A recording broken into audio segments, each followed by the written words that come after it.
Up to now we've mainly been looking at major and minor triads, chords that consist of a root, a major or a minor third and a perfect fifth.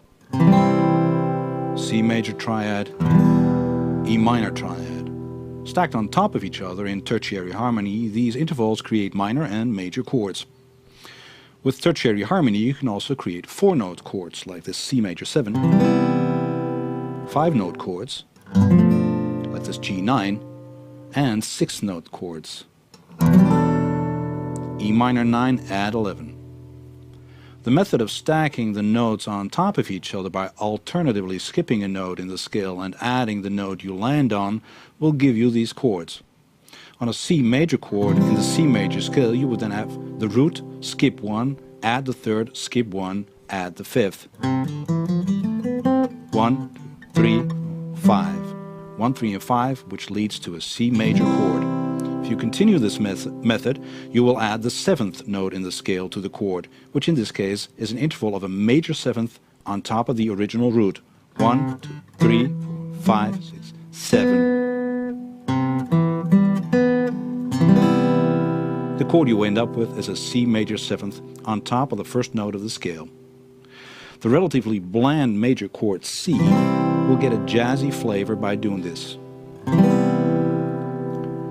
You can create 4-note chords with all the notes from the scale in the same manner.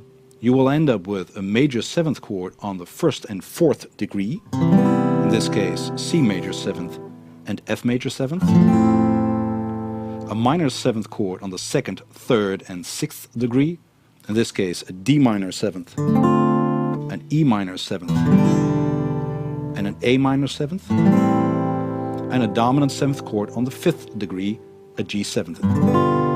You'll also get a half diminished chord on the 7th degree, in this case a B minor 7 flat 5.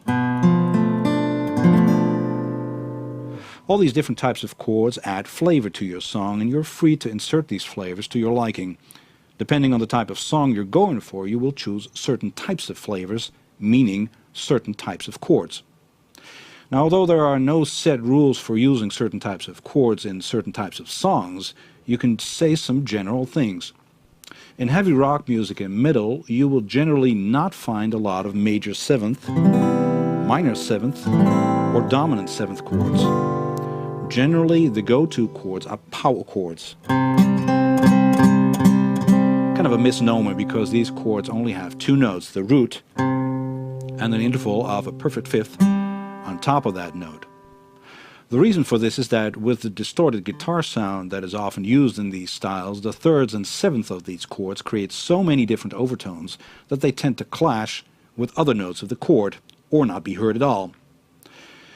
In folk music you'll generally use open string chords, not a lot of bar chords, and not a lot of complicated 4 or 5 or 6-note chords. Added chords can be a sus2 or a sus4, where the 3rd is replaced by the suspended 2nd or the suspended 4th above the root of the chord. This style of music uses relatively simple harmony and is used for singing along with. Complicated sounding progressions will confuse the ear. In modern folk, pop and singer-songwriter music, you can throw in some more complicated chords, like an added 6th chord, an added 9th, or an added 11th. These chords have all been discussed at length in Chord Cookbook. In blues you generally use dominant 7th chords if you're playing in a major key. You'll add 9th chords like this G9th and 13th chords, G13th, and you'll jazz it up by doing that. Think jump blues and swing blues. If the key is minor, a blues progression can hold minor 7th chords like this C minor 7th, a 7 sharp 9 chord, a 7 flat 9 chord, and those last 2 ones you can put on the 5th degree. You can also play a 9th chord on the flat at 6th of the scale, an F9, going back to the E7 sharp 9 mostly. Aside from the colors you add to these chords by incorporating notes from the scale you are in, you can add tension to these chords by playing notes that don't belong to the key. This could lead the ear to believe a short modulation is coming up. Another great way of giving a composition a certain character is to use non-standard chord voicings. Look at this C, for instance. It's a regular C major chord. Or look at this C major 7th chord. Now both chords can be found as open string position chords, of course, but the flavor they get by voicing them differently can make your song stand out. Now a good way to do this is to look at live clips of guitarists you like and look at the left-hand fingering of these chords. You might be surprised when you find the tab of the song they play. Although the chords might just say E minor 7th to G to D sus 4, the chords that are played might be using these voicings and not the traditional open string versions. The more voicings you know, the more subtlety you can introduce to your songs. If that is what you're going for, great. But songwriters like Bob Dylan wrote hundreds of songs with relatively simple open string chords, and that seemed to work for him just fine.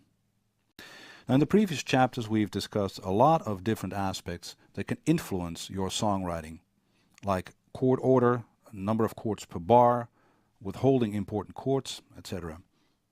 Altering the color of a chord by adding notes generally does not alter the function that this chord has.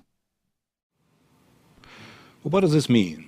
Well, if you wrote a song that contained this progression from C major to A minor to D minor to G, and you wanted to add some color to these chords, you could play something like this: C major 7 to A sus 2 to D sus 4 to G9 add 11th.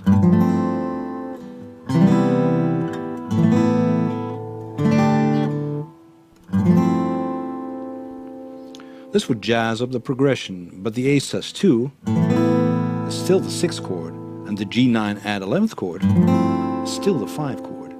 Functionally, nothing has changed. The same thing if you play power chords. 1, 2, 3, 4.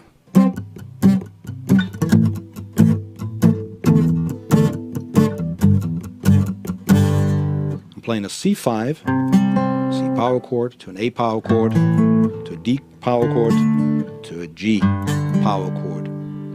What can happen is that you stress the harmonic qualities of the progression by changing these chords, or that you obscure the harmonic qualities. Experimentation is key in getting a grip on these flavors. Take a composition and run with it. Change the chords around by adding notes. Get a chord book to help you find new voicings, or watch your favorite guitar players. In Chord Cookbook, you'll also find a myriad of possible chord voicings.